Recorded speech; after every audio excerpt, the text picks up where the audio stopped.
fishing, it's in my soul. Welcome to the Salt Strong Podcast, disrupting fishing entertainment as you know it. Prepare to laugh. Prepare to get to know fishing legends in a whole new and unfiltered way. And on occasion, you might even learn a thing or two about fishing. Here's your host, Joe Simons. Like diamonds.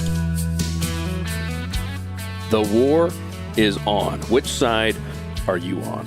Hey everybody, Joe Simons, like diamonds, back again, Salt Strong, Unchurched. And let me kick this episode off with a few quotes.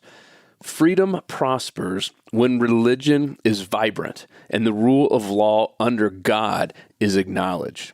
We are never defeated unless we give up on God. The greatest leader is not necessarily the one who does the greatest things. He is the one that gets the people to do the greatest things.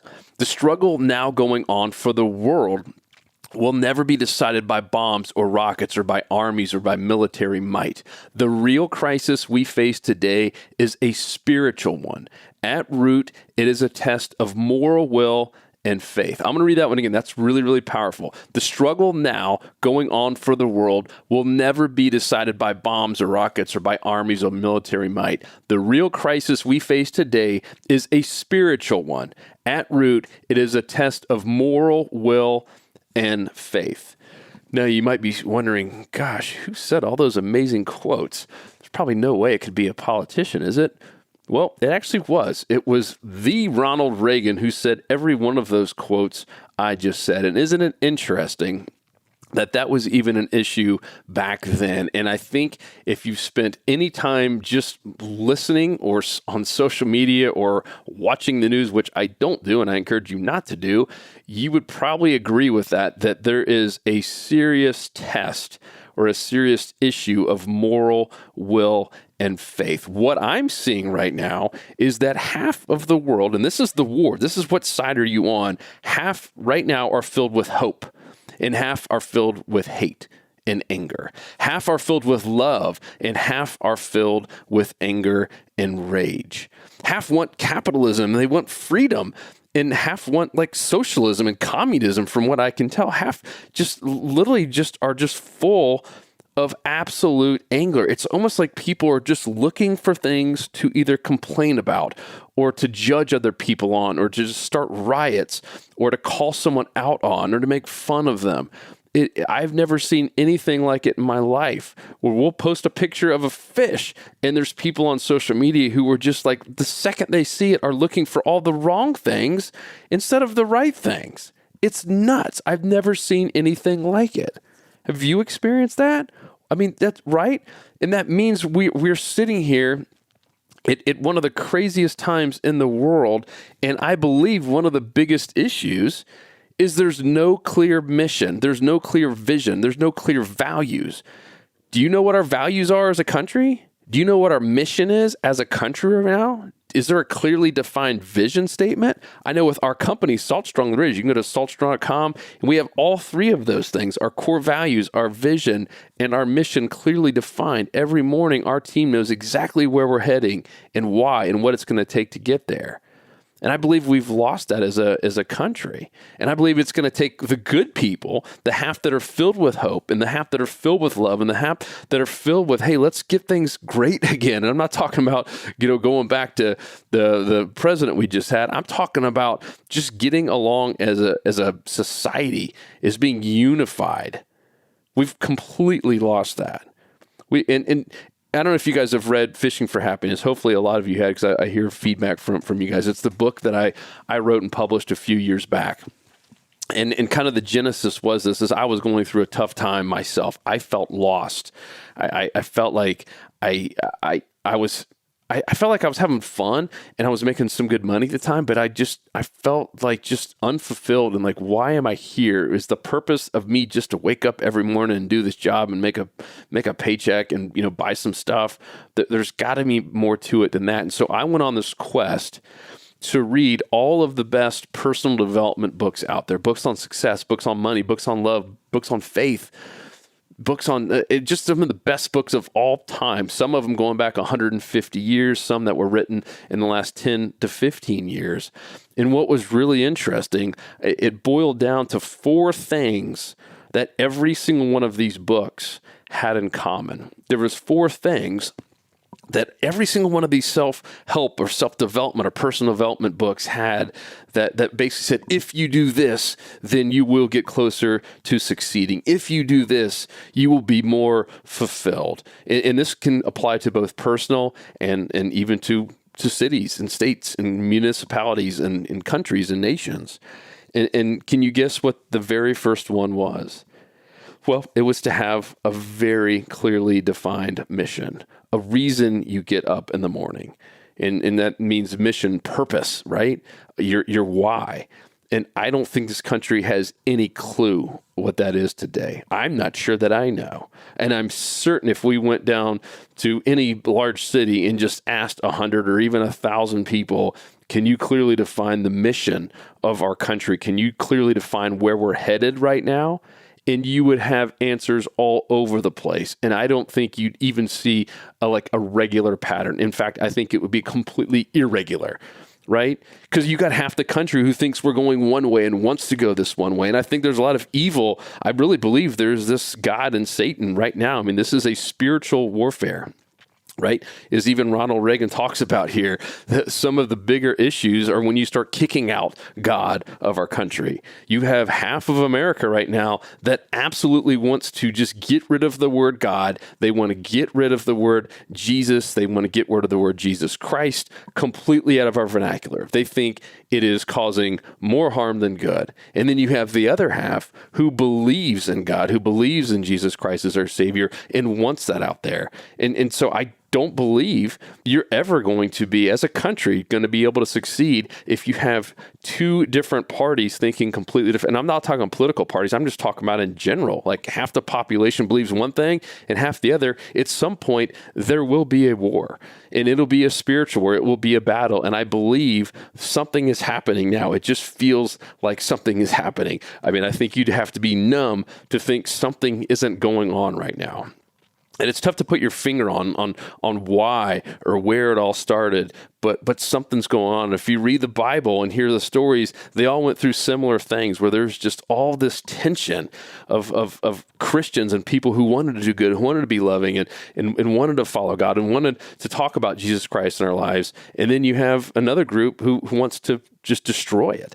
And that's a war. That's a side. It's good versus evil. It's God versus Satan. And I feel like it's happening right now. And I've been a little bit remiss to talk about this because this is a deep subject, but I just hear about it more and more. And even within our own circles, right? Even as Christians, there's a lot of people who just have no clear vision, no vision. I watched the 12 Stone. It was the church that we went to in Lawrenceville, Georgia. And the pastor Kevin was up there. It was a rerun. As I think I've already spoke on this a little bit before, but he was talking about how in his 30 years of being a head pastor of a now really large church, started with 25 people, now has 10,000 people. He's like, I have never been personally attacked so much as a pastor in my entire life. And he's like, the sad part is, none of the attacks are coming from non-Christians. The attacks he's getting and the threats he's getting are from his own church members. And he actually read them off live there in his sermon. And the first one would say, hey, Pastor Kevin, I'm leaving 12 Stone because you didn't mention Black Lives Matter enough. And then the next one would say, Pastor Kevin, I'm leaving 12 Stone because you did mention Black Lives Matter.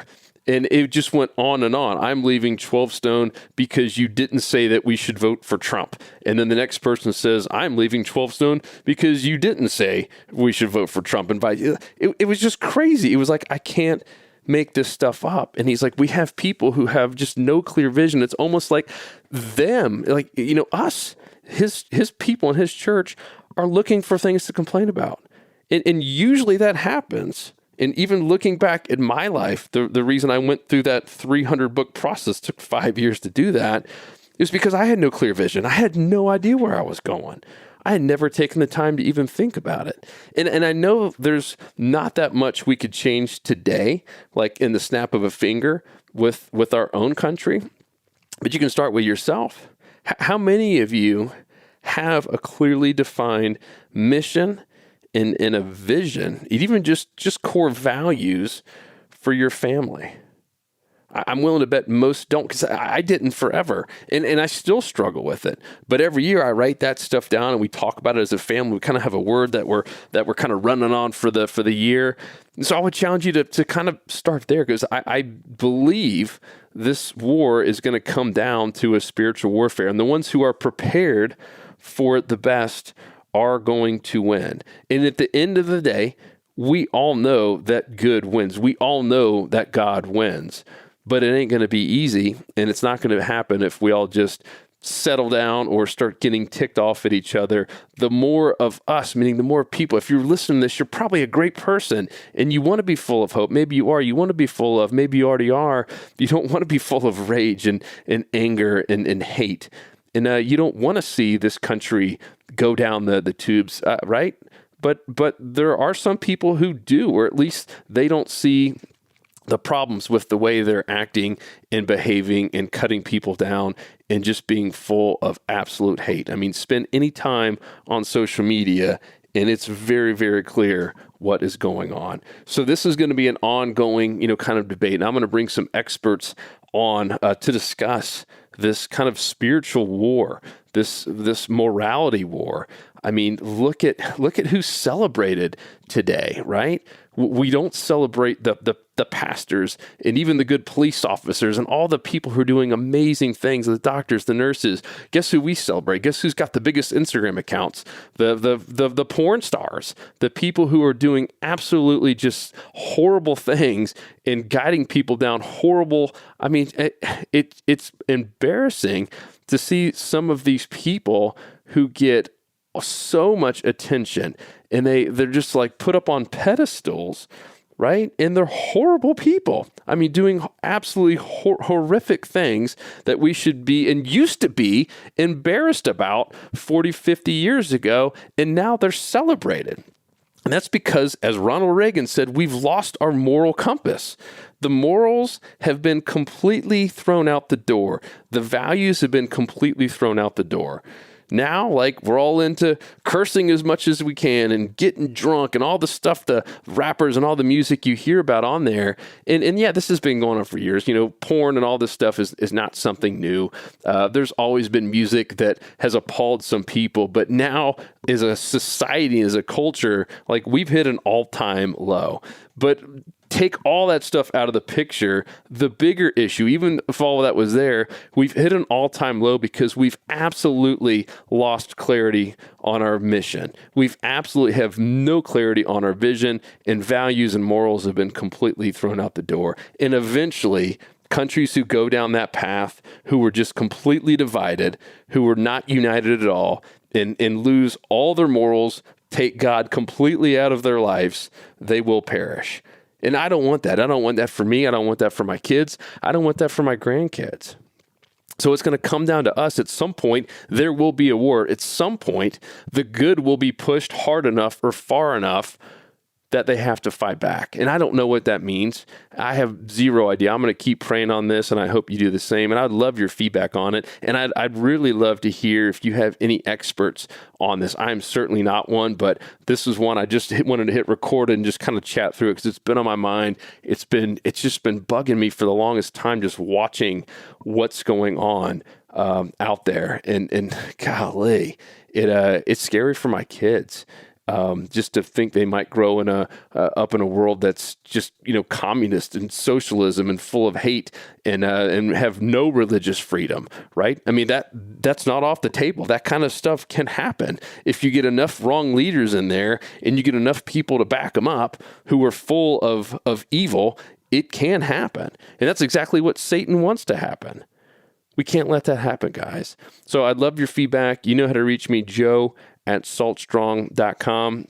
Let me know some experts to bring on. Let me know other questions or ideas you have on this. I'm just scratching the surface here. This is just a quick little 14, 15-minute clip here just to get the conversation going. But there is a war out there. It's a moral war. It's a mission war. It's a values war. It's a vision war.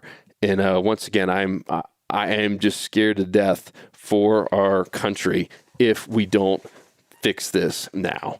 Let me read the quotes again by old Ronald Reagan. Freedom prospers when religion is vibrant and the rule of law under God is acknowledged. The struggle now going on for the world will never be decided by bombs or rockets or armies or military might. The real crisis we face today is a spiritual one. At root, it is a test of moral will and faith. We are never defeated unless we give up on God. I'm going to end it there. Ronald Reagan. Guys, thank you so much. Love you. Let's be filled with love. Let's be filled with hope. Let's be filled with a clear vision and a mission, and spend some time, maybe even right now, just writing down. You don't have to spend weeks on this or even days. It could be done in 20 minutes. Just talk about a mission and a vision and kind of some values for your family. Where are you guys headed? What do you want to be known for? When you die, what do you want people to be saying about you? And usually the best way to get there is to start with a clearly defined vision and then back into it. So I hope that helps. I'm excited to talk more about this just kind of crazy war and who knows what this is all going to look like. But man, I am praying hard on it every single day, and I hope you do the same. I'm out. 'Cause vision, it's in my soul. It was passed down to me from the days of old. Find us on the water if there was a way. It's been said my papa, he wrote the book on catching big reds and 20-pound snook. I wish I knew all the things he knew today. For he's the reason why we are this way. And he put fish in our soul.